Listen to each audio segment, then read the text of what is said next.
All right, thanks for joining, and let's get started. Hello. Okay. So I want to ask a brief question. It may seem odd, but I'd like to see a show of hands. How many of you have a thermostat at home? That's good. That's good. And I promise there's a reason. So I'd like you to raise your hand again if you would agree that it would be a bad thing if someone other than you or someone you know and trust started messing with that thermostat. Yeah. Generally speaking, it would be a bad thing if someone had the ability to mess with your thermostat without understanding the consequences of their actions or deliberately doing it to make you uncomfortable. It's pretty hot in here, right? And the same could be said for your phone. Most of us, if not all of us, have a smartphone. Regardless of if it's a personal or corporate device, there's content on that phone that you don't want others to affect without your permission. And even if you gave permission to someone that you know and trust to modify those thermostat settings or to view and manage content on your mobile device, you probably don't want them to have carte blanche access or unfettered access. So why would you treat a directory or an Azure subscription or Azure resource any differently? Azure AD, Privileged Identity Management, enables you to provide and control just-in-time and just enough access to critical resources in your directory. PIM ensures you know the who, what, when, and why someone, trusted or not, affects the resources that you care about. So what is PIM, and how can you take control of your resources? At the core, PIM provides policy-driven, just-in-time access to directory and resource roles, time-limited access and lifecycle management for resource role assignments, detailed audit logs, security alerts, and fully integrated access reviews, which I'm happy to say now fully integrates reoccurrence and recommendations. These are all very cool and functional features, but many of you just want to know how to get started. And I can't think of a better way to help than for a real live customer to share their journey. So I've invited Justin from Dow Chemical Company to come up and share his story. Thank you, Steve. Oh, don't do that. Here we go. So like Steve said, I'm going to talk a little bit about our journey, what the things we liked about PIM, things we ran into during our implementation, some of the things I'm going to recommend for you, but mostly some of the homework that you guys should go home from this doing. So I'm going to start off with a question as well and ask you guys, which of you are already using PIM today? Steve, that's not enough. Definitely not. That's not even close to enough. So that's great. So hopefully you guys will take something away from this session. If you all were to raise your hands, you already know how to implement PIM. So first I'm going to cover why we chose to use PIM. First and foremost, we were making an investment in Office 365 and Azure AD. Part of our organization wanted to go into the cloud. Made sense. We wanted to support that. We wanted to enable that business. Second, we have a very old PAM solution, something we wrote 15 years ago, and admittedly, during its time, it was amazing. 15 years ago, probably the best product in the world, custom written. We should have sold it, created a new business of our own. We would have been rock stars. But it's 15 years old. We haven't given a lot of TLC over that time, and it's fallen behind. Now with PIM in the cloud, where we were going with Azure and Office 365, we knew we already had native integration. We already had PowerShell. Had all the things we were looking for. A little bit of just-in-time access, right? So we have this idea that we're only going to need administrative privileges for just a little bit. PIM's going to let us get those administrative privileges and then remove them when we're done. So just-in-time elevation, something we were very much looking forward to versus our old PAM tool, which was not quite just-in-time, but a little bit longer and often much longer than we ever needed. The next thing, and Steve mentioned some of these already, were the native capabilities that were built into PIM. There's some alerting built in, there's logging. You can turn on some options like require a business justification, like why you're elevating to that role. You can put in a ticket number. You can require things like MFA, which I'm going to touch on again later. And then there was access reviews. Make sure that the owners for your workload towers, whether it be SharePoint or Intune or your global admins or Exchange, you can make those guys validate their membership on a regular basis. Make them remind the managers and the group owners that, yep, those users need to be in that role. They haven't changed roles. They haven't left the company. They're still performing that job, and they need to elevate into that role. So getting started. First of all, you guys are off to a great start. You're here. You're at Ignite. You're talking to these people. You're in this session. You're interested about PIM. Since not a lot of you guys raised your hands, you're not already using it, so even especially awesome. The next thing you guys really need to do is do your research. PIM is an amazing tool, and it's a little bit complicated under the covers. You got to go understand what roles and what the scope of those roles are available. And I generally break them into two broad sections. I think of it as Azure AD and Office 365, and then I think about the resource manager side. Now, the Azure AD and Office 365, the roles are pretty much well-defined for you. You need to understand what those roles do, which roles are going to be needed for the tasks at hand. There are some roles that will move across portals. You'll use them in Azure Active Directory. You'll use them in SharePoint. You might also use them in the Security and Compliance portal. Some roles don't cross all those portals, so it's important to understand which ones they are. Also, in the Azure subscription side, you have the ability to create custom roles. Very important when you're delegating out permission and you're designing into a least privilege model, which I'll also touch on again later. And then most importantly, understanding what your current situation is. And hopefully, if you guys are IT admins, you already know what that is. You need to understand what your identities are, who your admins are and who they are going to be, which identities you're going to be using as you extend your environment into the cloud. And then you need to know what you're going to do for passwords. Do you like your current password policy that you have on-prem? What do you use for authentication? Are you already at Windows Hello? Are you using things like MFA? And yes, you should be using things like MFA. Do you have break glass accounts? Do you have separate accounts, separate workstations for your administrators? All things you need to make sure you understand about your current environment as you move into PIM into the cloud. So planning. Hopefully you've already done your homework. You've done that scope assessment, the role assessment that I already told you about. Now you need to start designing your role-based access controls. Those controls are what's going to get you what you need, especially in the Azure Resource Manager side. You need to know which teams are going to be responsible for which tasks, design those roles accordingly, and assign those groups or people. And you need to know how to engage those people. So one of the things we always ran into, especially early on in Azure, we had to engage our global admins very frequently. And we didn't have a very good process to get to those few resources in our company because it's a very privileged role. We didn't have it spread out across the whole company. You absolutely had to know how to get a hold of them, how to request what you needed from them, and have them execute that task. And we'll talk a little bit about break glass as well. You want to make sure you don't lock yourself out of the environment. I can tell you when we implemented MFA, there's people in the world that changed their phone number a lot more than I realized. I've had my phone number for a very, very long time. But we had people register one MFA method, and they're calling in to have their methods reset. And we're asking them why, and I changed my phone number. Very weird concept for me, but a very real problem for our organization. So don't lock yourself out. Have a break glass account. And when you're designing your least privileged roles, design them with least privileged, please. It's a principle. It's an old one. It's not shiny. It's not a very attractive topic, but you have to do it. You cannot give people more privileges than they need. Compromising passwords and moving laterally in environment is still a very real attack vector. We see it every day. And the one that's probably going to take the most time, align your roles to your internal functions. Now, depending upon the size of your organization, this is going to change for you. For us, we have different teams that manage SharePoint and Intune and Skype for Business or whatever it happens to be. Your organization may have one team that manages all of them, and it simplifies your role assignment. You may have a platform team that does not just your OSs, but your network as well. We didn't. So when you're designing your RBAC, you need to think about how your internal functions and your IT support organizations align to those and make sure that you can get the people into the roles that they need to be in. Compliance is another thing you need to plan for. Now, we're a publicly traded company, so I have auditors surrounding me all the time, whether they're internal or external.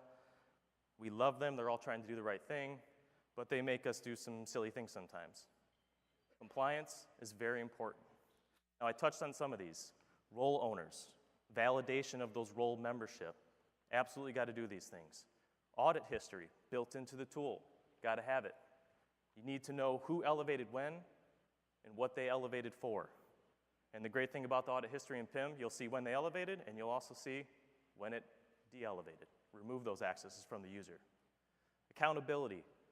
Part of that role owner, you need to know someone needs to be held accountable for what your SharePoint admins do. Someone's got to take responsibility for that. So when someone has that rogue PowerShell script that accidentally deleted all your sites, or they elevated to global admin and removed all your licenses. Accidents happen. Happens every day. Role config. We'll touch a little bit about this on the implementation side of the house, but understand what's capable inside the role configs, the length of duration, description for checkout, tying it to a service ticket, automatically expiring access, all things you need to take into consideration when you're planning out your rollback.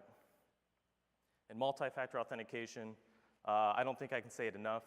I could stand up here and just repeat multi-factor authentication for the next 40 minutes, and you just absolutely have to do it. Number one protection we're seeing right now. Credential phishes, credential theft, probably the most real threat we see today. You have to put multi-factor authentication on your admin accounts, and honestly, you should do it on all of your accounts. So the implementation side of the house, role config. You're going to spend a lot of time configuring roles in Azure Resource Manager. They have the ability to customize. You want to build them out early. There's also a role that will absolutely tell you to configure, and that's the default role on the Azure AD Office 365 side. And this does you a huge favor. So when Microsoft, working with all of you guys, implements a new role, it will automatically inherit that default role config. So I'm going to tell you to make that default role config pretty strict. Get it down to like an hour. Put MFA on it. Absolutely go do the default role config. Compliance, test it. After you've designed and identified all those role owners and who's going to be accountable, make sure you have some guys go elevate some roles. And then have your compliance team come through, which is hopefully a separate team than you, and verify that your controls work. Verify that those managers are actually validating their access. Have someone elevate and put in a really silly description. See if that manager looks at that description and automatically approves it, or if they actually call out the user for being silly. Start small and start at the top. So you want to go after your global admins. You're going to want to go after your subscription owners. You want to start small, make sure that the control works for you, make sure that your users understand how to use the tool, and then you always want to start with your most privileged accounts. Those are the ones the attackers are always truly after. Get feedback and adjust. And this goes both ways. You're going to want to talk to your SharePoint admins. You're going to want to talk to your Exchange admins. You're going to want to talk to your workload teams. Understand if the role config you gave them works for them. Is MFA really that big of a problem? Maybe it is. I don't care. You have to perform MFA. Is the 1 hour checkout time I gave you not long enough? We can have a discussion about that. If you have tasks that take more than an hour, makes sense that we can adjust that role for you. And that feedback goes all the way back to Microsoft, right? Don't leave them out of the game. If you guys are having problems, if there's a role that doesn't exist that you need, or Steve will talk about the elephant in the room with how long it takes to elevate a role, let them know. They need to have that feedback. So some of the most important lessons learned as we came out of this, enable the feedback that I just talked about. Give your workload teams a mechanism to get back to you about your roles. Don't let it be a fight. Don't let it get to the point where they hate you before they're willing to come talk to you. Give them a method to come back and talk to you about the roles you've configured for them, and hopefully you work with them to design those roles. Educate and support your team on how authentication token lifetimes work. This was a big deal for us. It's one of those things we kind of took for granted. Someone in security in the identity and access management space, I understood how these things work. My support teams had no clue. No clue how token lifetimes work. No idea what a refresh token is or a session token is. So educating them on how those work, and especially how those work with something like PIM, where you elevate in the role, your token changes. So that session token that you already had may not have that elevated role. 30 days of audit logs. So I talked a little bit about compliance. 30 days, not enough for us. Our auditors were pretty much on top of us right away on that one. So we need to find a way to get that audit information out of Azure AD, out of PIM, and we have to store them a little bit longer. Because most of the time, if we have to do any kind of exposure checking, or we need to understand what happened, who did what at a particular point in time, sometimes it's more than 30 days ago. So it's very important that you look at that audit information, make sure that audit information contains what you need, and that you keep it for the retention you need it for. And keep up to date with Microsoft. So we've been using PIM, we implemented a little while ago. The game has changed significantly since we've implemented it. There's a lot more roles, a lot more capabilities that existed when we implemented it. So when you're doing your research, you gotta always keep going back, understanding what Microsoft's doing next, understanding the bugs that they may have or the ones they're working on. And that's it for me, Steve. You ready to go? Yeah. Everybody, thank you, Justin.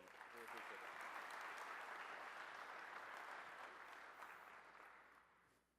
All right.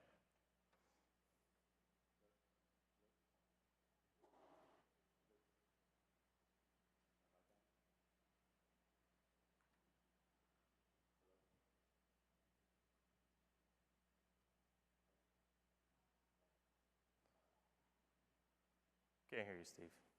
I can hear you just fine.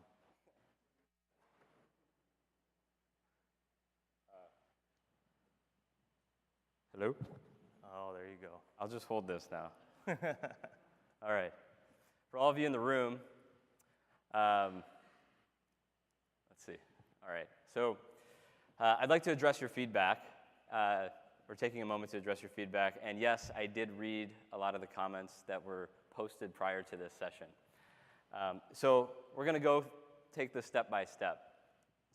The first one, why does it take 10 minutes or more before permissions are active or effective within Azure AD? Well, several months ago, we made some changes to the Azure Active Directory administration portal.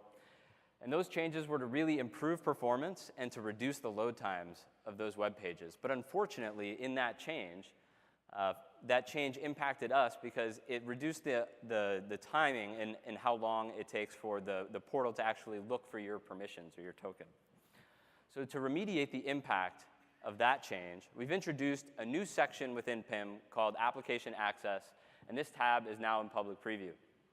So here, you can go to, once you activate your roles, oh, this isn't working out. There it is. Okay, so once you activate your roles, you just go back to the home screen of PIM and you click on Application Access. And by clicking on either of these links, it will invalidate your current token and tell the client to go and get a new token. And once that new token is received, it has the new has your updated it has your updated roles, and you should be good to go. All right. The next question I'd like to address is when PIM will support management groups for Azure resources. So if you're not familiar with management groups, they're actually containers that you can use to put. Sorry.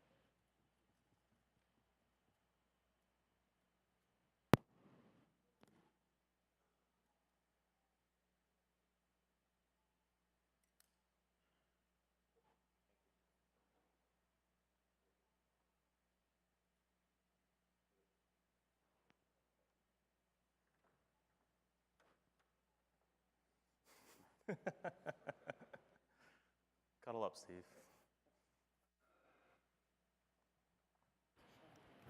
Awesome, great. So they're containers that you can use to organize your subscriptions for billing or accounting purposes or organizational purposes.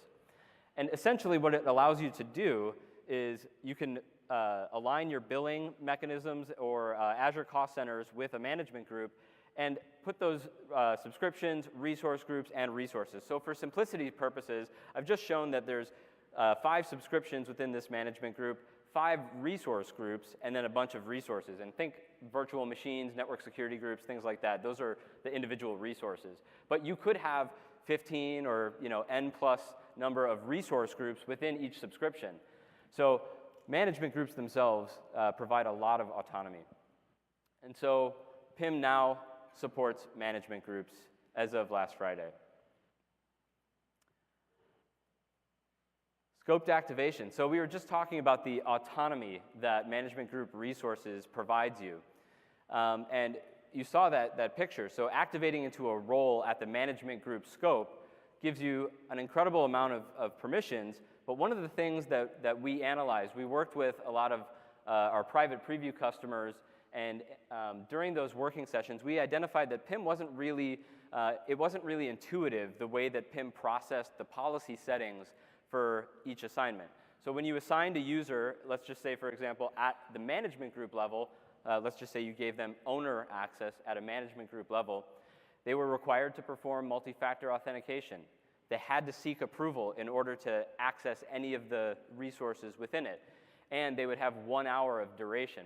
But if they used our feature called scoped activation, they could circumvent those security policies by activating their owner role for just subscription 2 and subscription 4, which, as you can see here, don't require MFA, don't require approval, and you can be active for 10 hours.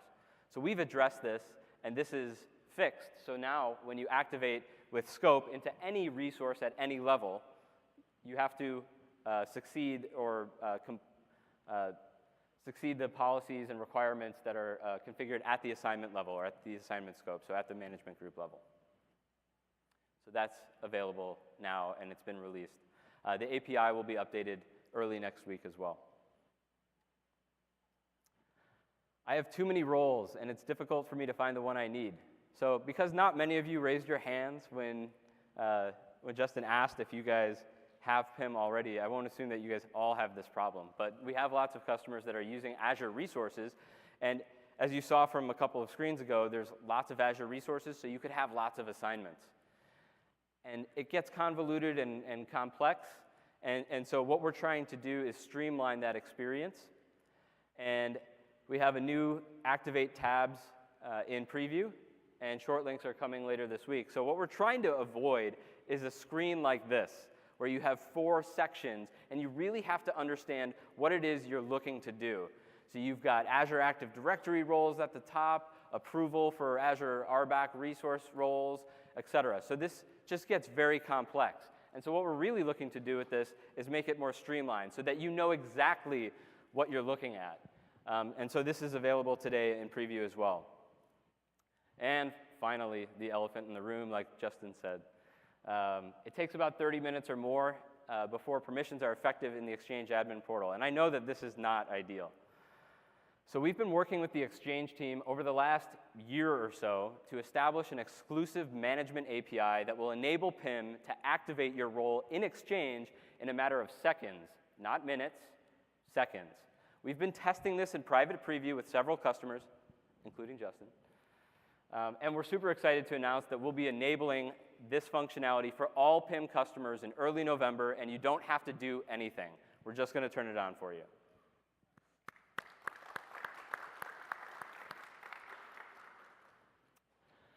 How many of you have heard of Office Privileged Access Management? Awesome. Great. If you attended that session, or you're familiar with some of the new features that they've recently introduced, Office Privileged Access Management is designed to provide you with just-in-time access at a very granular level, task-based and workload-specific.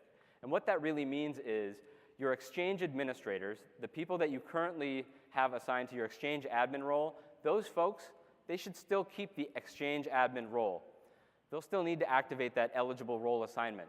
But there are folks that work on those specific workloads like Exchange that don't necessarily need Exchange admin. That's a very powerful role. It provides a lot of permissions. What if they only need to do one thing? Maybe it's create a journal rule, or maybe it's assign permissions to a mailbox. Those are very specific tasks that with Office Privileged Access Management, you can now assign or enable an approval workflow in order to execute that PowerShell command, or you can even do this in a UI.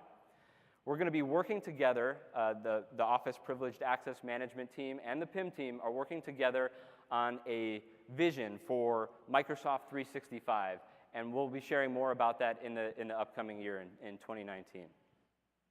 But those two features should be used together. Now, let's talk about PIM and where we're headed. Since announcing general availability in September of 2016, we've received feedback from some customers that are locked into contracts with their third-party MFA providers. And while they still want to protect their admins, they can't just make that jump to Azure MFA quite yet.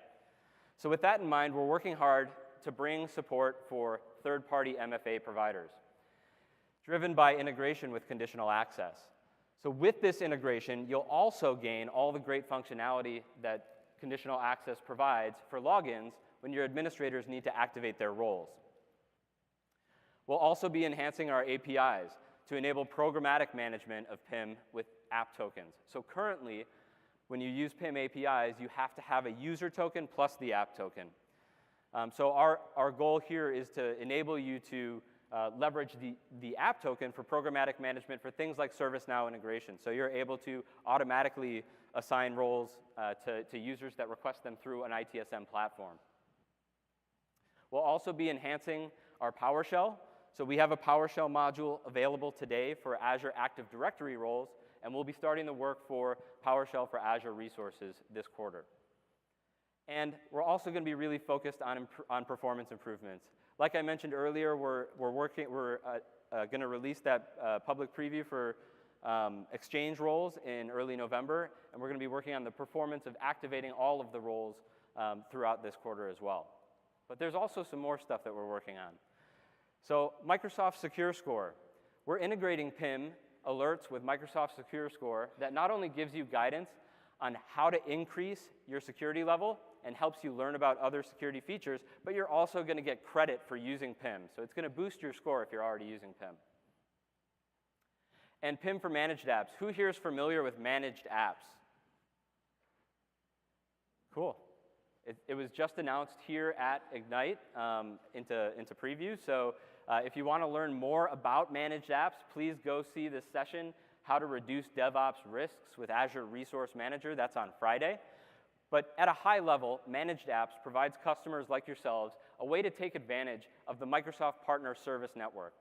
Managed apps enable you to leverage services like Chef or deploy apps like Cassandra in your tenant and have those serviced and managed and maintained by the publisher without you needing to employ dedicated resources to take care of those things. But by delegating the maintenance to that publisher, they need access to your tenant, to the resource group that those apps are deployed into. And so if you're a customer of PIM and you're deploying a managed app in your tenant, you'll get the benefit of zero standing admin access because PIM will support just-in-time access with approval workflow so that those managed service providers, when they request access to your tenant, somebody needs to approve it. So I've got a few resources and go-dos for you. This is probably where you'll want to take your camera out just so that you can capture all the things I'm going to talk about right here. But we recently updated a white paper that we did not too long ago, but we've included some new content for it about how Microsoft uses PIM. There's a short link for it at aka.ms/PIM@ms. And then the Secure Administration Best Practice white paper written by folks, myself and Mark Wall on the governance team. And that's at aka.ms/breakglass. Now, some of these sessions were earlier this week, but please do go back and watch some of these identity governance sessions. PIM is a part of the identity governance team, and there was a lot of great announcements about governance that we made this week. Go-dos.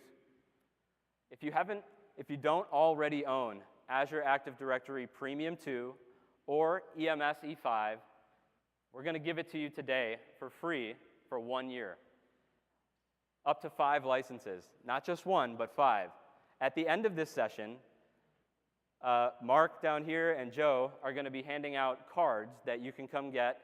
And there will be some at the Azure Active Directory booth for you folks that are in the overflow room.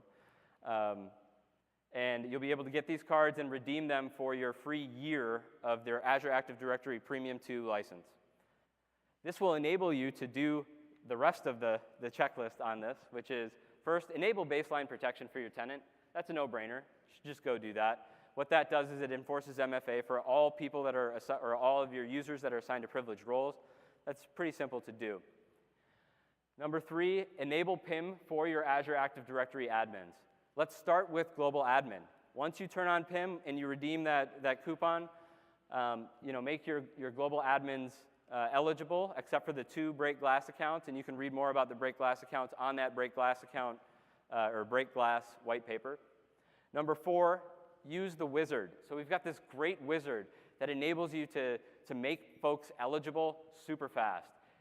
Traditionally, you had to go through each user and physically select them and then click the button to make eligible. But if you use the wizard, we show you a list of all the users that are permanent. You can multi-select the checkboxes and click next, and it makes them eligible.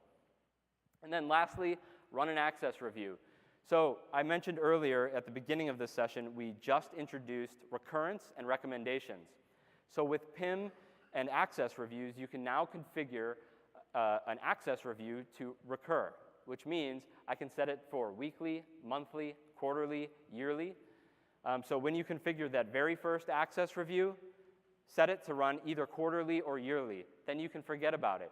And when it delegates out, or when it sends out the email to your admins, it asks them, do you need access? Do you still need the global admin role? They can attest whether or not they need it. And if they say no, you can configure that option to automatically remove them. So we do automatic removal as well.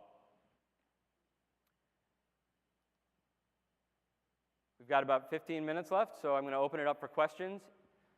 And please, if you do have a question, since we have some folks in the overflow room, if you could use the mics. Otherwise, Mark and Joe are going to be standing up front by those microphones to hand out the free cards. Thank you.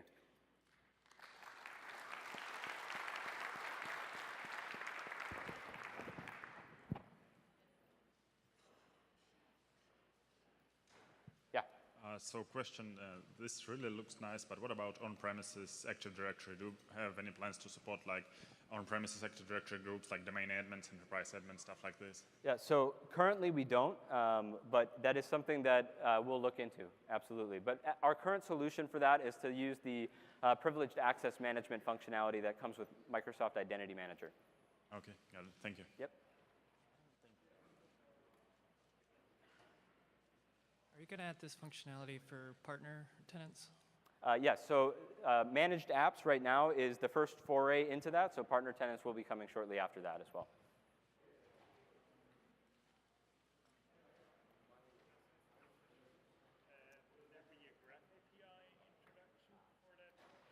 Yes, so the question was, will there be a Graph API for the functionality? And the answer is yes, there will be a Graph API available. There was a session at the exact same time as this one that covers the PIM Graph APIs by my colleague Mark Wall. So if you missed that because you were in this session, of course, I would recommend going to view that session as well. So he covers the PIM APIs in that one. Yes, so it's currently in beta. The question was, is it in beta or published? And it's in beta at the moment, but so the Azure Resources API is going to remain in beta as we update that. So that was one of my bullet points in terms of what we're working on now in this quarter. But the APIs for Azure Active Directory roles is going to be moved from beta to general availability. Yes? Yeah, awesome. Thanks. Oh, and please don't forget to leave us feedback or rate the session. Thanks. Is there going to be an Azure PAM coming out soon? An Azure PAM? Yes. So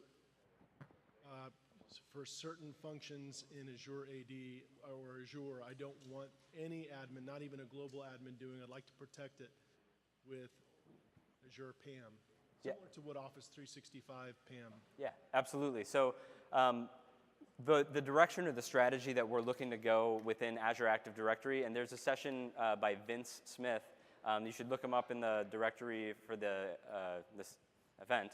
But essentially it talks about delegated administration, and what the team is working on there is custom roles. I don't have the timeline for that, so that's something that we'd have to reach out to Vince for, but customized roles will effectively provide that very granular access control for those specific tasks or functions that you need to perform within Azure AD that isn't satisfied with that built-in role. Got it. Okay. Thanks. Yep.